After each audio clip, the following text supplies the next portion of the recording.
நம் தேவனாகிய இயேசு கிறிஸ்துவினால் உங்களுக்கு கிருபையும் சமாதானமும் சந்தோஷமும் உண்டாவதாக. இன்னைக்கு நாம மாம்சத்தை குறித்த சில காரியங்களே பார்க்க போறோம்.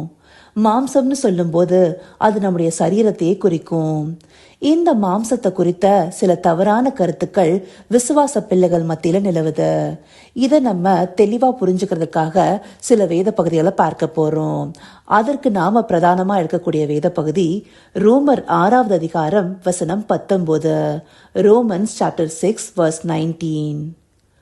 உங்கள் மாம்ச பலவீனத்தின் நிமித்தம் மனுஷர் பேசுகிற பிரகாரமாய் பேசுகிறேன். அக்கிரமத்தை நடப்பிக்கும்படி முன்னே நீங்கள் உங்கள் அவயவங்களை அசுத்தத்திற்கும் அக்கிரமத்திற்கும் அடிமைகளாக ஒப்புக் கொடுத்தது போல இப்பொழுது பரிசுத்தமானதை நடப்பிக்கும்படி உங்கள் அவயவங்களை நீதிக்கு அடிமைகளாக ஒப்புக்கொடுங்கள். இந்த வசனத்துடைய துவக்கத்திலே பவுலடியார் என்ன சொல்றாரு? உங்க மாம்ச பலவீனத்தின் நிமித்தம் மனுஷர் பேசுகிற பிரகாரமாய் பேசுகிறேன்னு சொல்றாரு. மனுஷர் பேசுகிற பிரகாரம்னா என்ன? ஆவிக்குரிய வகையில உங்களுக்கு நான் எதையும் சொல்லல, மனுஷர் பேசுகிற விதமா எளிய நடையிலே சொல்றேன்னு சொல்றாரு. இத முக்கியமா விசுவாச பிள்ளைகளுக்கு இல்ல சொல்றாரு. இந்த அதிகாரமே ரோமாபுரியில் உள்ள சபைகளுக்கும் தெய்வ பிள்ளைகளுக்கும் எழுதப்பட்டது இல்லையா? இது நம்ம ரோமர் 1 அதிகாரம் 2வது வசனத்துல பார்க்கும் போதே தெரியும். அப்படியாக விசுவாச பிள்ளைகளா இருந்தும் அவங்களுக்கு மனுஷர் பேசுகிற பிரகாரமா பேசுறேன், ஆவிக்குரிய வகையில காரியங்களை வெளிப்படுத்தலன்னு சொல்றாரு. எதனாலனா ஆண்டவராகிய இயேசு கிறிஸ்துவ சொந்த ரட்சகரா ஏற்றுக்கொண்ட மாத்திரத்திலேயே ஒருத்தரால ஆவிக்குரிய விஷயங்களை நிதானித்து ஆராய்ந்து அறிந்து கொள்ள முடியாது. அந்த ரட்சிப்பின் பாதையில சரியாக வார்த்தைகளின் அடிப்படையில நடத்தப்படும் போதே ஆவிக்குரிய காரியங்களை நிதானித்து அறிந்து கொள்ள முடியும். இதனாலதான் அநேகருக்கு வேதம் வாசிக்கும் போது தெளிவா சில காரியங்கள் புரிகிறது இல்ல.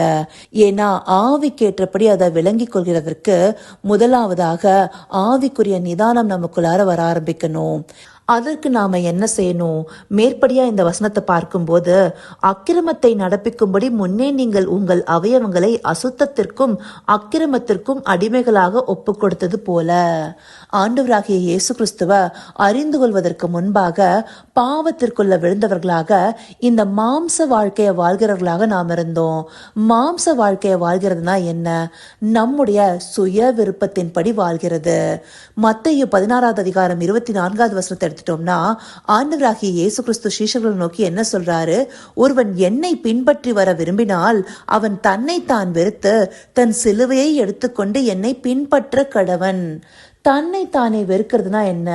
தன்னுடைய சுய இஷ்டத்திற்கு, அதாவது மாம்சத்திற்கு ஏற்றபடி வாழ்ற வாழ்க்கையை விட்டுட்டு அவரை பின்பற்றி வருவதற்கு ஆவியில பலப்பட்டவர்களாக மாறணும். அதையே இந்த வசனம் குறிக்குது. ஏன்னா மாம்சத்துல வாழும்போது நம்முடைய கிரியைகள் எப்படி இருக்கும்? நம்முடைய சொந்த ஆசைகளுக்கும் நம்முடைய சுய இச்சைகளுக்கும் இழுக்கப்பட்டதாகவே இருக்கும். கலாத்தியர் 5வது அதிகாரம் 24வது வசனம் சொல்லுது, கிறிஸ்துவினுடையவர்கள் தங்கள் மாம்சத்தையும் அதன் ஆசை இச்சை சிலுவையில் அறைந்திருக்கிறார்கள். அப்போ இந்த மாம்சமான ஒரு வாழ்க்கை வாழும் போது அது சொந்த ஆசைகளையும் இச்சைகளையும் நிறைவேற்றுகிற விதமாக இருக்கு. அதுவே மனுஷர் பிரகாரமாக வாழ்கிற ஒரு வாழ்க்கையா இருக்கு. அப்படிப்பட்ட வாழ்க்கையை வாழும் போது நம்மால ஆவிக்குரியபடி நடந்து கொள்ள முடியாது. இந்த மாம்சத்தின் கிரியைகள் என்னென்னு சொல்லிட்டு கலாத்தியர் 5வது அதிகாரம் 19வது வசனத்திலிருந்து 21வது வசனத்துக்குள்ளார பார்த்தோம்னா நிறைய காரியங்கள் பட்டியலிட்டு காண்பிக்கப்பட்டிருக்கு. விபசாரம், வேசித்தனம், அசுத்தம், காமவிகாரம், விரோதங்கள், வைராகியம், கோபங்கள், சண்டைகள்னு அநேக விஷயங்கள். இப்படிப்பட்ட காரியங்கள் நாம மனுஷர் பிரகாரமா, அதாவது மாம்சத்துல இருக்கும்போது நடப்பிக்கிறவர்களாக இருந்திருப்போம். அப்படியாக இருக்கும்போது நாம கிறிஸ்துவை பின்பற்றினவர்களாக இருந்திருக்க மாட்டோம். அப்போ நாம இந்த மனுஷர் பிரகாரமா, அதாவது மாம்சத்திற்குரிய வாழ்க்கையிலிருந்து மாறி வரணும். இதை நிறைய பேர் எப்படி எடுத்துக்கிறாங்கன்னா இந்த மாம்சத்தையே முற்றிலுமாக அழிக்கணும்னு.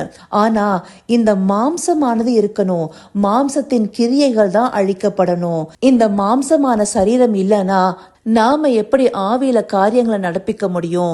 1 கொரிந்தியர் 6வது அதிகாரம் 19வது வசனம் தெளிவா சொல்லுது இல்லையா?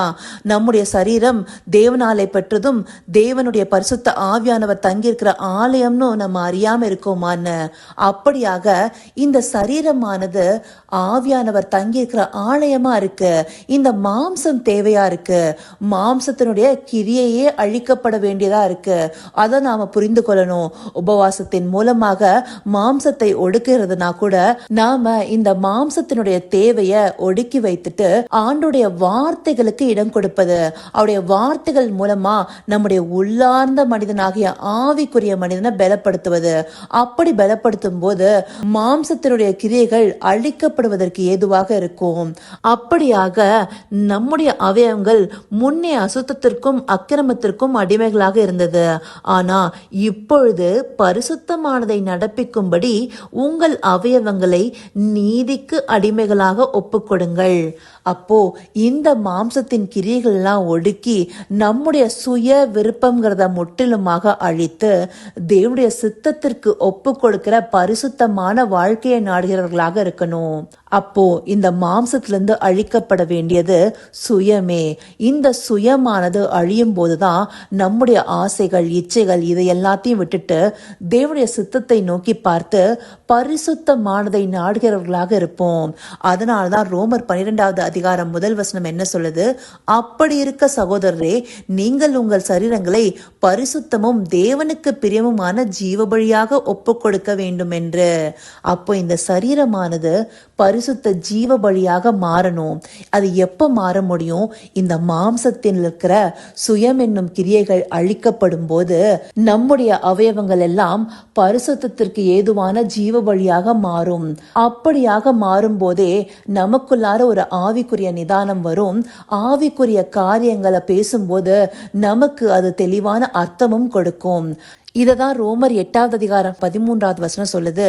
மாம்சத்தின்படி பிழைத்தால் சாவீர்கள், ஆவினாலே சரீரத்தின் செய்கைகளை அழித்தால் பிழைப்பீர்கள். இந்த வசனத்துடைய 2வது பகுதி தெளிவா சொல்லுது, ஆவினாலே சரீரத்துடைய செய்கைகளை அழித்தால் பிழைப்பீர்கள். மாம்சத்துடைய செய்கைகளையே நம்ம அழிக்கணும். அப்படி அழித்து ஆவிக்குரிய காரியத்துல மேலோங்கும் போது நம்முடைய மாம்சமானது தேவனுக்கு உகந்த பரிசுத்த ஜீவ பலியாக மாறும். அப்படியாக நம்முடைய மாம்சத்தில் இருக்கிற சுயத்தை அழித்து தேவனுக்கேற்ற பரிசுத்த ஜீவ பலியாக ஒப்பு கொடுப்பதற்கு அவரை நோக்கி பார்ப்போமா? கர்த்தாவே, தேவாதி தேவனே, உமக்கே இந்த வேளை நன்றி செலுத்துகிறோம் ராஜா. அப்பா, எங்க மாம்சத்துல சுயமானது காணப்படுவதனால ஆவிக்குரிய காரியங்களை நிதானித்து பார்க்க முடியாதவர்களாய் பல நாட்கள் நாங்க இருந்திருக்கிறோம் தகப்பனே. இந்த நாள்ல இந்த மாம்சத்தின் கிரியைகள் எல்லாம் அழிக்கப்பட்டு எங்கள் சுயத்தை வெறுத்து உங்களுக்கு ஒப்பு கொடுத்து எங்களுடைய சரீரத்தை பரிசுத்த ஜீவ பலியாக மாற்றும்படி உம்மிடத்துல வேண்டிக் கொள்கிறோம் தகப்பனே. ஆம் ராஜா, ஆவிக்குரிய வகையில நிதானித்திருக்கும்படி ஆவினாலே சரீரத்தின் செய்கைகளை அழித்து நாங்கள் உமக்குள்ளார பிழைத்திருக்கும்படியான கிருபையை எங்களுக்கு பாராட்டுங்க தகப்பனே.